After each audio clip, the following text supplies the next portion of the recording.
ನಮಸ್ಕಾರ ರಿವ್ಯೂ ಚಾನೆಲ್ಗೆ ಸ್ವಾಗತ. ನಾನು ಸೌಖ್ಯ ಗಾಂವ್ಕರ್. ವಕ್ಫ್ ತಿದ್ದುಪಡಿ ಕಾಯ್ದೆಯಾಗಿ ಒಂದು ಐತಿಹಾಸಿಕ ಹೆಜ್ಜೆಯನ್ನು ಇಟ್ಟಂತ ಮೋದಿ ಸರ್ಕಾರ ಬಹಳಷ್ಟು ಬದಲಾವಣೆಗೆ ಮುನ್ನುಡಿ ಬರೆದಿರೋದು ಗೊತ್ತೇ ಇದೆ. ಅದು ಸುಪ್ರೀಂ ಕೋರ್ಟ್ನಲ್ಲಿ ಪ್ರಶ್ನೆ ಮಾಡಲಾಗಿದೆ, ಇನ್ನು ವಿಚಾರಣೆ ಹಂತದಲ್ಲಿದೆ. ಆದರೆ CJI ಗವಾಯ್ ಅವರು ಬಹಳ ದೊಡ್ಡ ಸಮಸ್ಯೆ ಇದೆ ಅನ್ನೋದನ್ನು ಸಾಬೀತುಪಡಿಸುವಲ್ಲಿ ವಿಫಲ ಆದರೆ ಖಂಡಿತ ನಾವು ಮಧ್ಯಪ್ರವೇಶ ಮಾಡಲ್ಲ ಅನ್ನೋದನ್ನ ಆರಂಭದಲ್ಲೇ ಕ್ಲಿಯರ್ ಆಗಿ ಹೇಳಿದ್ದಾರೆ.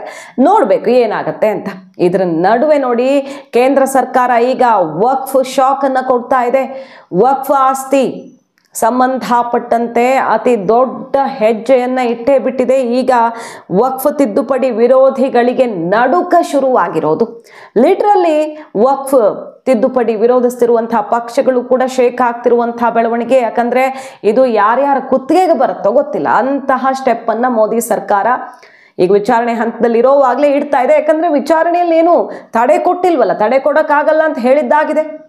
ಈಗ ಕಂಟಿನ್ಯೂ ಆಗತ್ತೆ ಚರ್ಚೆ, ವಿಚಾರಣೆ, ಅದ್ರ ಮೇಲೆ ವಾದ ಪ್ರತಿವಾದ ಎಲ್ಲ ಆಗ್ತಾ ಇದೆ. ಉಳಿದಂತೆ ಇಂಪ್ಲಿಮೆಂಟ್ ಮಾಡೋದಿಕ್ಕೆ ಕಂಡೀಷನ್ಗಳಿಗೇನು ಸಮಸ್ಯೆ ಇಲ್ವಲ್ಲ. ಏನದು ಮೋದಿ ಸರ್ಕಾರದ ಸ್ಟೆಪ್? ಮಾಹಿತಿ ಇಡ್ತಾ ಹೋಗ್ತೀವಿ, ಮಿಸ್ ಮಾಡಿದೆ ನಮ್ಮ ಚಾನಲ್ನ ಸಬ್ಸ್ಕ್ರೈಬ್ ಮಾಡಿ, ನಿಮ್ಮ ಅಭಿಪ್ರಾಯ ಕಮೆಂಟ್ ಮಾಡಿ ತಿಳಿಸಿ. ಎಸ್ ವೀಕ್ಷಕರೇ, ಕೇಂದ್ರ ಸರ್ಕಾರ ಈಗ ವಕ್ಫ್ ಪೋರ್ಟಲ್ ಆನ್ಲೈನ್ ರಿಜಿಸ್ಟ್ರೇಷನ್ಗೆ ಡೆಡ್ಲೈನ್ ಹಾಕಿದ್ದಲ್ಲದೆ ರೂಲ್ಸ್ಗಳನ್ನು ಕೂಡ ಓಪನ್ ಮಾಡಿದೆ. ಅಂದರೆ ರೂಲ್ಸ್ ಏನೇನು ಅನ್ನೋದನ್ನು ಜನರ ಮುಂದೆ ಓಪನ್ ಆಗಿ ಇಟ್ಟಿದೆ. ಈಗ ವಕ್ಫ್ ಈ ಕ್ಷಣವೇ ಈ ನಿಯಮಗಳಿಗೆ ಒಳಪಡುತ್ತೆ. ಏನೇನು ಅಂತ ಕೇಳಿದ್ರೆ, ವಾರ್ಷಿಕವಾಗಿ ಆದಾಯ ಎಷ್ಟಿದೆ, ಈ ಒಂದು ಪರ್ಟಿಕ್ಯುಲರ್ ವಕ್ಫ್ ಭೂಮಿಗೆ ಎಷ್ಟು ಬರ್ತಿದೆ ಇದರಿಂದ, ಮತ್ತು ಭೂಕಂದಾಯ ಸಂಬಂಧಪಟ್ಟಂತೆ ಕಾಲಕ್ಕೆ ಏನೇನಾಗ್ತಾ ಇದೆ, ವಿವರವಾದ ಮಾರ್ಗಸೂಚಿ, ಆ ರೂಲ್ಸು ಎಲ್ಲ ರಿಲೀಸ್ ಆಗಿದೆ. ನೋಡಿ, ಒನ್ ಬೈ ಒನ್ ಹೇಳ್ತಾ ಹೋಗ್ತೀವಿ ಯಾಕೆ ವಕ್ಫ್ ತಿದ್ದುಪಡಿ ವಿರೋಧಿಗಳು ಶೇಕ್ ಆಗ್ತಿದ್ದಾರೆ ಅಂತ.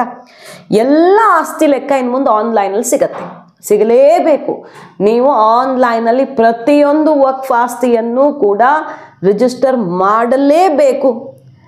ಆಡಿಟ್ ಡೀಟೇಲ್ಸನ್ನು ಅಲ್ಲಿ ಲಗತ್ತಿಸಬೇಕು. ಪ್ರತಿ ವರ್ಷ ಆಡಿಟ್ ಮಾಡಿದ ಲೆಕ್ಕ ಪರಿಶೋಧನೆ ಮಾಡಿದಂಥ ಡೀಟೇಲ್ಸು ಮತ್ತು ರಿಜಿಸ್ಟ್ರೇಷನ್ ಮಾಡಲೇಬೇಕು, ಮತ್ತು ಅದನ್ನು ಅಲ್ಲಿ ಆನ್ಲೈನ್ ಪೋರ್ಟಲಲ್ಲಿ ಹಾಕಲೇಬೇಕು. 2025 ಏಪ್ರಿಲ್ 8ಕ್ಕೂ ಮೊದಲು ಅಸ್ತಿತ್ವದಲ್ಲಿದ್ದ ಎಲ್ಲ ವಕ್ಫ್ ಆಸ್ತಿಗಳ 2025 ಏಪ್ರಿಲ್ 8ಕ್ಕೂ ಅಂದರೆ ಕಾಯ್ದೆ ಬರೋ ಸಮಯಕ್ಕೂ ಮೊದಲು ಅಸ್ತಿತ್ವದಲ್ಲಿದ್ದ ಎಲ್ಲ ವಕ್ಫ್ ಆಸ್ತಿಗಳ ಡೀಟೇಲ್ಸನ್ನು ಇಲ್ಲಿ ಅಪ್ಲೋಡ್ ಮಾಡೋದಕ್ಕೆ ಡೆಡ್ಲೈನ್ ಮತ್ತು ರೂಲ್ಸ್ಗಳನ್ನು ರಿಲೀಸ್ ಮಾಡಲಾಗಿದೆ. ಏನೇನು ಮಾಹಿತಿಯ ಸಮೇತ ಇದು ರಿಜಿಸ್ಟ್ರೇಷನ್ ಆಗಬೇಕು ಮತ್ತು ಎಲ್ಲ ಡೀಟೇಲ್ಸ್ ಕೊಡಬೇಕು. ನೋಡಿ, ಇದನ್ನ ಯಾರು ದಾನ ಮಾಡಿದ್ದಾರೆ, ಈ ವಕ್ಫ್ ಆಸ್ತಿ ಕೊಟ್ಟವ್ರು ಯಾರು, ಮತ್ತು ಅವರ ಅಡ್ರೆಸ್ಸು, ಡೀಟೇಲ್ಸು, ದಾನ ಮಾಡಿದವರ ಸಂಪೂರ್ಣ ಡೀಟೇಲ್ಸ್ ಅನ್ನ ಕೊಡಬೇಕು. ಅಂದ್ರೆ ಆನ್ಲೈನ್ ಅಲ್ಲಿ ಅದು ಏನು ಉಲ್ಲೇಖ ಆಗಬೇಕು. ಸುಮ್ಮನೆ ದಾನ ಬಂತು, ಎಲ್ಲಿಂದಲೋ ಬಂತು ಆಗಲ್ಲ. ಯಾರು ಕೊಟ್ಟರು, ಯಾವಾಗ ಕೊಟ್ಟರು, ಕಂಪ್ಲೀಟ್ ಅವರ ಅಡ್ರೆಸ್ ಸಮೇತ ಡೀಟೇಲ್ಸ್ ಅನ್ನು ಲಗತ್ತಿಸಬೇಕು. ಹಾಗೆ ಇದು ಏನಕ್ಕೆ ಯೂಸ್ ಆಗ್ತಿದೆ, ಯಾವ ಉದ್ದೇಶಕ್ಕೆ ಬಳಸಲ್ಪಡ್ತಿದೆ ಅನ್ನೋದು ಆನ್ಲೈನ್ನಲ್ಲಿ ರಿಜಿಸ್ಟ್ರೇಷನ್ ಆಗಬೇಕು. ಪ್ರತಿಯೊಂದು ಕೂಡ ರಿಜಿಸ್ಟರ್ ಆಗಬೇಕು, ಪ್ರತಿಯೊಂದು ಕೂಡ ಉಲ್ಲೇಖ ಆಗಬೇಕು. ವ್ಯಾಪಾರಕ್ಕೆ ಬಳಸ್ತಿದ್ದೀರಾ ನೀವು, ವಾಣಿಜ್ಯ ಚಟುವಟಿಕೆಗೆ ಬಳಸ್ತಿದ್ದೀರಾ, ವಾಸಕ್ಕೆ ಬಳಸ್ತಾ ಇದ್ದಾರಾ, ಕೃಷಿಗೆ ಬಳಸಲಾಗ್ತಿದೆಯಾ, ಯಾಕೆ, ಏನು ಅನ್ನುವ ಸಂಪೂರ್ಣ ಡೀಟೇಲ್ಸನ್ನು ಕೊಡಬೇಕು. ಮತ್ತು ವಕ್ಫ್ ಪತ್ರ ಆಗತ್ತಲ್ವ, ಒಂದು ಭೂಮಿ ದಾನ ಆದಾಗ ಆ ವಕ್ಫ್ ಪತ್ರದ ಪ್ರತಿಯನ್ನು ಲಗತ್ತಿಸಬೇಕು. ಫಲಾನುಭವಿಗಳ ವಿವರ, ಈಗ ಅದರ ಫಲಾನುಭವಿಗಳು ಯಾರು, ಈಗ ವಕ್ಫ್ ಆಸ್ತಿ 9 ಲಕ್ಷ ಆಸ್ತಿಗಳಿವೆ, ಸರಿ, ಯಾರು ಅದರ ಫಲಾನುಭವಿಗಳು, ಯಾರ್ಯಾರಿಗೆ ಸಿಗ್ತಿದೆ, ಉಳ್ಳವ್ರಿಗೆ ಸಿಗ್ತಿದೆಯಾ, ಇಲ್ಲದಿರೋರ್ಗೆ ಸಿಗ್ತಿದೆಯಾ ಅನ್ನೋದು ಬೇಕಲ್ಲ, ಗೊತ್ತಾಗಬೇಕಲ್ಲ. ಸಮುದಾಯದ ಹಿತಾಸಕ್ತಿಗೆ ಇದು ಬಳಕೆ ಆಗ್ತಿದೆಯಾ ಅನ್ನೋದು ಗೊತ್ತಾಗಬೇಕಲ್ವ. ಅದೇ ಮೂಲ ಉದ್ದೇಶ, ಪಾರದರ್ಶಕತೆ ತರ್ತಾ ಇರೋದು. ಸೊ ಫಲಾನುಭವಿಗಳ ವಿವರ, ದಾನ ಕೊಟ್ಟವರ ಅಡ್ರೆಸ್ ಸಮೇತ ವಿವರ, ಮತ್ತು ಯಾರಿಗೆ ಫಲಾನುಭವಿ ಆಗಿದ್ದಾನೆ ಆತನ ಸಂಪೂರ್ಣ ವಿವರವನ್ನು ಕೊಡಬೇಕು. 6 ತಿಂಗಳ ಸಮಯದಲ್ಲಿ ಇದೆಲ್ಲ ಅಪ್ಲೋಡ್ ಆಗಿ ಫಿನಿಶ್ ಆಗಬೇಕು. 6 ತಿಂಗಳಿಗೆ ಇದೆಲ್ಲ ಫಿನಿಶ್ ಆಗಬೇಕು. 9 ಲಕ್ಷ ಆಸ್ತಿಗಳಿವೆಯಲ್ಲ, ಇದೆಲ್ಲ ರಿಜಿಸ್ಟರ್ಡ್ ಆಗಬೇಕೀಗ ಕಡ್ಡಾಯ. 3 ತಿಂಗಳ ಒಳಗಡೆ ಮಂಡಳಿಗೆ ಅರ್ಜಿ ಹಾಕಿ ಪ್ರಾಸೆಸ್ ಅನ್ನ ಮಾಡಲೇಬೇಕಾಗಿದೆ. ಯಾವುದ್ರ ಸಮೇತ, ವಕ್ಫ್ ಪತ್ರದ ಸಮೇತ ಇದನ್ನ ಮಾಡಬೇಕಾಗಿದೆ. ಅಕಸ್ಮಾತ್ ವಕ್ಫ್ ತಪ್ಪಾಗಿ ತನ್ನದು ಅಂತ ಹೇಳ್ತಾ ಇದೆ ಯಾವುದೋ ಒಂದು ಆಸ್ತಿಯನ್ನು, ಈಗಿಲ್ಲೆಲ್ಲ ಗಲಾಟೆ ಆಯ್ತಲ್ಲ, ನಮ್ಮ ಕೃಷಿ ಭೂಮಿ ತಲೆಮಾರುಗಳಿಂದ ಮಾಡ್ಕೊಂಡು ಬಂದಿದ್ದೀವಿ, ಈಗ ವಕ್ಫ್ ತಂದು ಅಂತ ಹೇಳ್ತಾ ಇದೆ, ಆ ರೀತಿಯ ದೂರು ಬಂದರೆ, ಯಾರಾದರೂ ದೂರು ಕೊಟ್ರಪ್ಪ, ಆಗೇನು ಮಾಡ್ತಾರೆ, ಈಗಿರುವಂಥ ಅವಕಾಶ ನೋಡಿ ಎಷ್ಟು ಕ್ಲಿಯರ್ ಆಗಿ ಟ್ರಾನ್ಸ್ಪರೆಂಟ್ ಆಗಿದೆ. ನಮ್ಮ ಕಾನೂನಿನ ಚೌಕಟ್ಟಲ್ಲಿ DC 1 ವರ್ಷದ ಒಳಗಡೆ ಅದರ ತನಿಖೆಯನ್ನು ನಡೆಸಿ ಮುಗಿಸಲೇಬೇಕು.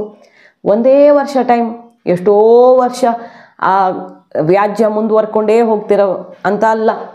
ಕಂಡೀಷನ್ನು ಖಂಡಿತವಾಗಿ ಈ ರೀತಿ ವಕ್ಫ್ ವ್ಯಾಜ್ಯ ಸೃಷ್ಟಿಯಾಯಿತು ಅಂದರೆ DC, ಆ ಜಿಲ್ಲೆಯ DC 1 ವರ್ಷದ ಒಳಗಡೆ ತನಿಖೆಯನ್ನು ನಡೆಸಿ ಮುಗಿಸ್ಬೇಕು. ಪ್ರತಿ ರಾಜ್ಯ ಕೂಡ ಇದನ್ನು ನಿಭಾಯಿಸೋದಕ್ಕೆ ವಿಶೇಷ ಘಟಕವನ್ನು ಸ್ಥಾಪಿಸಬೇಕು ಅನ್ನುವಂಥ ಆಜ್ಞೆಯನ್ನು ಕೇಂದ್ರ ಈಗ ಹೊರಡಿಸಿದೆ. ಈ ರೀತಿ ಕಟ್ಟುನಿಟ್ಟಾಗಿ ವಕ್ಫ್ ಆಸ್ತಿಯ ಮೇಲೆ ಕೇಂದ್ರ ಸರ್ಕಾರ ಕಣ್ಣಿಡೋದಷ್ಟೇ ಅಲ್ಲ, ಬೇಲಿಯನ್ನು ಹಾಕ್ತಿದೆ. ಈಗ ಸರಿ, ಇದರಲ್ಲಿ ಏನು ಪ್ರಾಬ್ಲಮ್ ಇದೆ?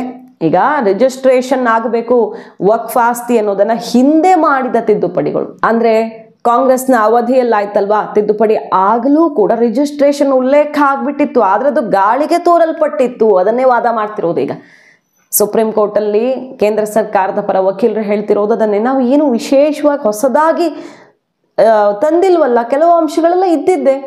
ರಿಜಿಸ್ಟ್ರೇಷನ್, ಯಾವುದೇ ಭೂಮಿ ರಿಜಿಸ್ಟ್ರೇಷನ್ ಆಗಲೇಬೇಕು, ವಕ್ಫ್ ಕೂಡ ರಿಜಿಸ್ಟರ್ ಆಗಬೇಕು ಅನ್ನೋದನ್ನ ಹಿಂದಿನ ತಿದ್ದುಪಡಿಗಳು ಹೇಳಿದ್ವು. ಸೊ ನಾವು ಈ ವಿಶೇಷವಾಗಿ ಏನು ಮಾಡಿದ್ದೀವಿ, ಯಾಕೀಗ ಪ್ರಶ್ನೆ ಮಾಡ್ತಿದ್ದಾರೆ ಅನ್ನೋದೊಂದು ಪಾಯಿಂಟ್ ಇಟ್ಕೊಂಡೇ ವಾದ ಮಂಡಿಸಲಾಗ್ತಿದೆ.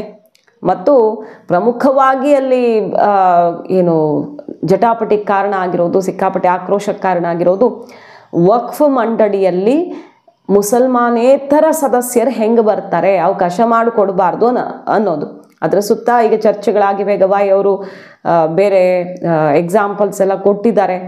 ಬೋಧ್ಗಯಾದಲ್ಲಿಲ್ವಾ, ಅಲ್ಲಿ ಹಿಂದೂಗಳಿರ್ತಾರಲ್ಲ ಅಂತ, ಅದೇ ಬೇರೆ ಇದೇ ಬೇರೆ ಅಂತ ಇಲ್ಲಿ ವಾದ ಮಂಡನೆ ಆಗಿದೆ. ನೋಡಬೇಕು ಹೇಗೆ ಇದನ್ನು ಸ್ವೀಕರಿಸಲಿದೆ ಕೋರ್ಟ್ ಅಂತ. ಮತ್ತು ಅತ್ಯಂತ ಪ್ರಮುಖವಾದ ವಾದ ಸರ್ಕಾರ ಮಂಡಿಸಿರೋದೇನಪ್ಪ ಅಂತ ಕೇಳಿದ್ರೆ, ಈಗ ವಕ್ಫ್ಗೆ ಯಾವುದೇ ಆಸ್ತಿಯನ್ನು ತನ್ನದಾಗಿಸ್ಕೊಳ್ಳೋದಕ್ಕೆ ಹಕ್ಕನ್ನು ಕೊಟ್ಟಿದ್ಯಾರು? ಸರ್ಕಾರ, ಕೇಂದ್ರ ಸರ್ಕಾರ ಸುಪ್ರೀಂ ಕೋರ್ಟ್ನ ಮುಂದೆ ಇಟ್ಟಿರೋ ವಾದ ಸಿಂಪಲ್. ಸರಿ, ಈ ಹಕ್ಕನ್ನು ಕೊಟ್ಟಿದ್ಯಾರು? ಇದೇ ಶಾಸಕಾಂಗ.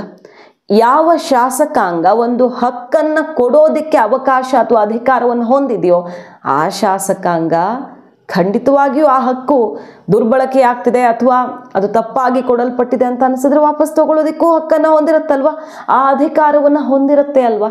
ಸೊ ಈ ಒಂದು ಪರಮಾಧಿಕಾರ ವಕ್ಫ್ಗೆ ಬಂದಿದ್ದೇ ಸಂಸತ್ನಿಂದ ಕಾಯ್ದೆಯಾಗಿ ಅಲ್ವಾ, ಹಿಂದಿನ ತಿದ್ದುಪಡಿಗಳಿಂದ. ಈಗ ನಾವು ತಿದ್ದುಪಡಿಯಲ್ಲಿ ಅದನ್ನು ವಾಪಸ್ ತಗೊಳ್ತೀವಿ. ಸೊ ಯಾಕೆ ಸಾಧ್ಯ ಇಲ್ಲ ಇದು ಅನ್ನುವಂಥ ವಾದವನ್ನು ಮಂಡಿಸಿದೆ ಕೇಂದ್ರ ಸರ್ಕಾರ. ಗವಾಯಿ ಅವರು ಕ್ಲಿಯರ್ ಕಟ್ ಆಗಿ ಹೇಳಿದ್ದಾರೆ, ಬಹಳ ದೊಡ್ಡ ಅನ್ಯಾಯ ಆಗಿದೆ. ಪರ್ಟಿಕ್ಯುಲರ್ ಇಂಥ ಕೇಸ್ ಒಂದು ತೋರಿಸ್ಬೇಕು ನೀವು ನನಗೆ, ಯಾರಿಗೆ ಅನ್ಯಾಯ ಆಗಿದೆ, ಹೇಗೆ ಅನ್ಯಾಯ ಆಗಿದೆ, ಅಥವಾ ಈ ಕೇಸಲ್ಲಿ ನಿಜಕ್ಕೂ ನನಗಂಥ ದೊಡ್ಡ ಲೋಪ ಕಂಡು ಬರ್ತಾ ಇಲ್ಲ ಅಂದರೆ ಲೋಕಸಭೆ ಮಾಡಿದಂಥ, ಸಂಸತ್ ಮಾಡಿದಂಥ ಕಾನೂನಲ್ಲಿ ನಾವು ಸುಮ್ಮನೆ ಮಧ್ಯಪ್ರವೇಶ ಮಾಡೋದಕ್ಕಾಗಲ್ಲ ಅನ್ನೋದನ್ನು ಆರಂಭದಲ್ಲಿ ಅವರು CJI ಬಂದಾಗಲೇ ಸ್ಪಷ್ಟಪಡಿಸಿದ್ರು, ಗಮನ ಸೆಳೆದಿತ್ತು ಅವರ ಅಭಿಪ್ರಾಯ. ಸೊ ಈಗ ಸುಪ್ರೀಂ ಕೋರ್ಟ್ ತನ್ನ ತೀರ್ಪನ್ನ ಕಾಯ್ದಿರಿಸಿರುವ ಹೊತ್ತಲ್ಲಿ ಕೇಂದ್ರ ಸರ್ಕಾರ ಬಹಳ ದೊಡ್ಡ ಆಕ್ಷನ್ ಅನ್ನು ತಗೊಳ್ತಾ ಇದೆ.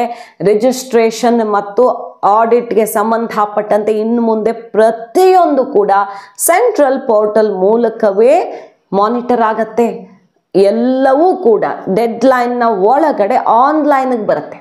ಆನ್ಲೈನಲ್ಲಿ ಎಲ್ಲರೂ ಅದನ್ನು ಆಕ್ಸೆಸ್ ಮಾಡುವಂತಹ ಒಂದು ಅವಕಾಶವನ್ನು ಸೃಷ್ಟಿಸೋದಕ್ಕೆ ಈಗ ದಾರಿ ಓಪನ್ ಆಗಿದೆ. ಈ ತಿದ್ದುಪಡಿ ಕಾಯ್ದೆಯ ಮೂಲಕ ಕಾನೂನು ಬಲ ಸಿಗಲ್ವಾ ಅನ್ನೋದು ಗೊತ್ತಾಗಬೇಕು ಸುಪ್ರೀಂ ಕೋರ್ಟ್ ಮೂಲಕ. ಆದರೆ ಈಗಂತೂ ಏನು ಸಮಸ್ಯೆ ಇಲ್ಲ, ಇದನ್ನು ಮುಂದುವರಿಸ್ಕೊಂಡು ಹೋಗೋಕ್ಕೆ ಕೇಂದ್ರ ಸರ್ಕಾರ ಕೈಗೆತ್ಕೊಂಡು ಬಿಟ್ಟಿದೆ. ಈಗ ನೋಡಿ, ಬಿಹಾರ ಎಲೆಕ್ಷನ್ನಲ್ಲಿ ಏನು ಘೋಷಣೆ ಆಗ್ತಿರೋದು, ತೇಜಸ್ವಿ ಯಾದವ್ ಅವರು ಹೇಳ್ತಿರೋದೇನು, ಬೇರೆ ಬೇರೆ ಪಕ್ಷಗಳು ಹೇಳ್ತಿರೋದೇನು, ನಾವು ಅಧಿಕಾರಕ್ಕೆ ಬಂದರೆ ವಕ್ಫ್ ಕಿತ್ತು ಬಿಸಾಕ್ತೀವಿ, ಡಾಕ್ಯುಮೆಂಟ್ ಹರಿದು ಅಲ್ಲೇ ಡಸ್ಟ್ಬಿನ್ಗೆ ಹಾಕಿ ಭಾಷಣ ಮಾಡ್ತಿದ್ದಾರೆ ಚುನಾವಣಾ ರ್ಯಾಲಿಯಲ್ಲಿ. ಅದು ಹೆಂಗೆ ಲೋಕಸಭೆಯಲ್ಲಿ ಪಾಸ್ ಆಗಿದ್ದನ್ನು ಇವ್ರು ಹರಿದು ಬಿಸಾಕ್ತಾರೆ ಅಂತ BJP ಮುಗಿಬೀಳ್ತಾ ಇದೆ. ನಿಮ್ಮ ಹತ್ರ ಆಗದಿರೋದನ್ನು ಯಾಕ್ರಿ ಪ್ರಾಮಿಸ್ ಮಾಡ್ತೀರಾ? ಜಸ್ಟ್ ಲೈಕ್ ಆರ್ಟಿಕಲ್ 370 ಏನಂದಿದ್ರು ಒಮರ್ ಅಬ್ದುಲ್ಲಾ ಅವರೆಲ್ಲ ಏನು ಹೇಳಿದ್ರು, ನಾವು ಬಂದರೆ ಮತ್ತೆ ಮರುಸ್ಥಾಪಿಸ್ತೀವಿ ಇದನ್ನ. ಈಗ ಬಂದ ಮೇಲೆ ಏನು ಹೇಳ್ತಿದ್ದಾರೆ, ಹೌದು ಇದು ರದ್ದಾದ ಮೇಲೆ ತುಂಬ ಬದಲಾವಣೆ ಆಗಿದೆ, ಅಭಿವೃದ್ಧಿ ಆಗಿದೆ, ಭಯೋತ್ಪಾದಕತೆ ಕಡಿವಾಣ ಬಿದ್ದಿದೆ ಅಂತ ಒಪ್ಕೋತಿದ್ದಾರೆ. ಸೊ ಎಲೆಕ್ಷನ್ಗೋಸ್ಕರ ಆಡುವ ಮಾತುಗಳು ಮತ್ತು ವಾಸ್ತವ ಬೇರೆ ಬೇರೆ ಇರಬಹುದು ಬಹಳಷ್ಟು ಸಲ. ಎಲೆಕ್ಷನ್ ಟೈಮಲ್ಲಿ ಅನಿವಾರ್ಯವಾಗಿ ಆ ಸಮುದಾಯವನ್ನು ಟಾರ್ಗೆಟ್ ಮಾಡಿಕೊಂಡು ಆಡುವಂಥ ಅನಿವಾರ್ಯತೆಯು ಎದುರಾಗಬಹುದು. ಮೊನ್ನೆ ಎಲ್ಲ ತೇಜಸ್ವಿ ಯಾದವ್ ವಿಡಿಯೋ ಬಿಟ್ಟು ನೀವು ಶರಿಯಾದ ಮೇಲೆ ಅಧಿಕಾರ ನಡೆಸೋದಕ್ಕೆ ಹೊರಟಂಗೆ ಕಾಣಿಸ್ತಿದೆ, ಯಾಕಂದರೆ ನೀವು ಸಮಾಜವಾದಿಯೋ ನಮಾಜವಾದಿಯೋ ಗೊತ್ತಾಗ್ತಿಲ್ಲ ಅಂತ BJP ಅಟ್ಯಾಕ್ ಮಾಡ್ತು. ಶರಿಯಾದ ಬಗ್ಗೆ ನೀವು ಇಷ್ಟು ಮಾತಾಡ್ತೀರಿ, ವಕ್ಫ್ ವಿರೋಧಿ ಕಾರ್ಯಕ್ರಮ ಮಾಡ್ತೀರಿ, ಆದರೆ ಸಂವಿಧಾನದ ಬಗ್ಗೆ ಒಂದು ಸಲ ಮಾತಾಡಲಿಲ್ವಲ್ಲ ನೀವು. ಹಾಗಾದರೆ ಅಧಿಕಾರ ಬಂದರೆ ಶರಿಯಾ ಕಾನೂನು ಸ್ಥಾಪಿಸ್ತಿರೋ ಅಥವಾ ನಮ್ಮ ಡಾಕ್ಟರ್ ಅಂಬೇಡ್ಕರ್ ಅವರ ಕಾನ್ಸ್ಟಿಟ್ಯೂಷನ್ ಮೇಲೆ ಸರ್ಕಾರ ಮಾಡ್ತಿರೋ ಅನ್ನುವಂಥ ಓಪನ್ ಚಾಲೆಂಜನ್ನು ಹಾಕಿದೆ. ಸೊ ವಕ್ಫ್ ಸುತ್ತಲೇ ಜಟಾಪಟಿ ಆಗ್ತಿರೋ ಹೊತ್ತಲ್ಲಿ, ಬಿಹಾರದ ಎಲೆಕ್ಷನಲ್ಲೂ ಇದು ಮೇಜರ್ ಇಶ್ಯೂ ಆಗಿರೋ ಹೊತ್ತಲ್ಲಿ ಕೇಂದ್ರ ಸರ್ಕಾರ ಈಗ ಬಿಗ್ ಸ್ಟೆಪ್ಪನ್ನು ತಗೊಂಡಿದೆ. ಇದು ವಕ್ಫ್ ತಿದ್ದುಪಡಿ ವಿರೋಧಿಗಳಿಗೆ ಸಿಡಿಲಾಘಾತವನ್ನೇ ಕೊಟ್ಟಿರೋದು. ಇನ್ಯಾರೂ ಏನೂ ಮಾಡೋಕ್ಕಾಗಲ್ಲ. ಕೇಂದ್ರ ಸರ್ಕಾರ ವಕ್ಫ್ ಬದಲಾವಣೆಗೆ ಮುನ್ನುಡಿ ಬರದೇ ಬಿಟ್ಟಿದೆ. ಮಾಹಿತಿ ನಿಮ್ಗೆ ಇಷ್ಟ ಆಗಿದ್ರೆ ಮಿಸ್ ಮಾಡ್ತಾರೆ ನಮ್ಮ ಚಾನಲ್ನ ಸಬ್ಸ್ಕ್ರೈಬ್ ಮಾಡಿ. ನಿಮ್ಮ ಅಭಿಪ್ರಾಯ ಕಮೆಂಟ್ ಮಾಡಿ ತಿಳಿಸಿ. Thank you.